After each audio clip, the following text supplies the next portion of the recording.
Why is no one talking about the latest finish on the market, Sample 73 by Foureyes? Today I'm going to put it through its paces, so let's get started. Step one, have your wife sand to 180 by hand.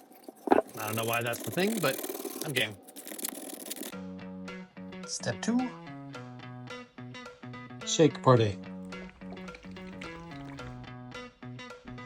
Done. Combine parts A and B, 3-to-1 ratio. Stir for 30 seconds.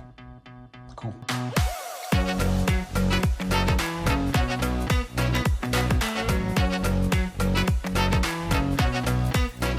And step 3, apply the finish.